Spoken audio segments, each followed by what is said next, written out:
ಒಂದು ಕಾಲದಲ್ಲಿ ಹಳ್ಳಿ ಹೊರಗಿದ್ದ ಬೆಟ್ಟದ ತಪ್ಪಲಿನಲ್ಲಿ ಒಂದು ಸಣ್ಣ ಜುಜುಬಿ ಮರ ಬೆಳೆದಿತ್ತು. ಅದರ ಹತ್ತಿರವೇ ದೊಡ್ಡ ವಟವೃಕ್ಷವೂ ಇದ್ದಿತು.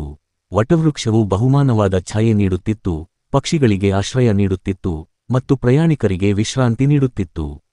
ಆ ಜುಜುಬಿ ಮರ ತನ್ನ ಸಣ್ಣದಾದ ದೇಹವನ್ನು ನೋಡಿ ಬಹಳ ದಿನಗಳಿಂದ ಅಸೂಯೆಯಿಂದ ವಟವೃಕ್ಷವನ್ನು ನೋಡುತ್ತಿದ್ದಿತು. ದಿನಗಳು ಹಬ್ಬುತ್ತಿದ್ದಂತೆ ಜುಜುಬಿ ಮರದಲ್ಲಿ ಕಿಡಿಗಳು, ಹೂಗಳು ಬಂದು ಹಣ್ಣುಗಳು ಬೆಳೆಯಲಾರಂಭವಾಯಿತು. ಜನರು ಅವುಗಳನ್ನು ಬಂದು ತೆಗೆದುಕೊಂಡು ಹೋಗುತ್ತಿದ್ದರೆ ಅದು ಅಹಂಕಾರದಿಂದ ತುಂಬಿತ್ತು. ಒಂದು ದಿನ ಜುಜುಬಿ ಮರ ಹೀಗೊಂದು ಯೋಚಿಸಿತು, ಈ ವಟವೃಕ್ಷ ಎಷ್ಟೋ ವರ್ಷಗಳಿಂದ ಇಲ್ಲಿ ನಿಂತಿದೆ.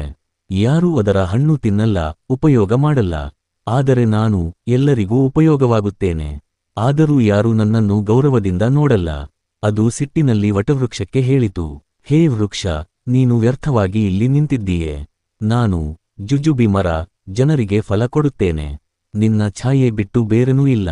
ವಟವೃಕ್ಷ ನಗುತ್ತಲೇ ಉತ್ತರಿಸಿತು, ಓ ಚಿಕ್ಕ ಮರಿ, ನಾನಿನ್ನಷ್ಟು ಫಲ ನೀಡದಿದ್ದರೂ ನಾನು ಅಸಹಾಯಕರಿಗೆ ಆಸರೆ, ಪ್ರಕೃತಿಗೆ ರಕ್ಷಕ ಮತ್ತು ಶಾಂತಿಯ ಚಿಹ್ನೆ.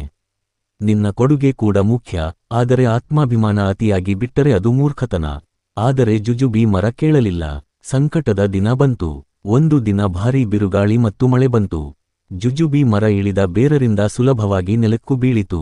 ಅದರ ಹಣ್ಣುಗಳೆಲ್ಲ ನೆಲದ ಮೇಲೆ ಬಿದ್ದು ಹೋಯಿತು. ಆದರೆ ವಟವೃಕ್ಷ ತನ್ನ ಬಲವಾದ ಬೇರುಗಳಿಂದ ನಿಂತುಕೊಂಡಿತ್ತು. ಇತರ ಸಣ್ಣ ಮರಗಳು ಅದರ ಛಾಯೆಯಡಿಯಲ್ಲಿ ಉಳಿಯುವಂತಾಯಿತು.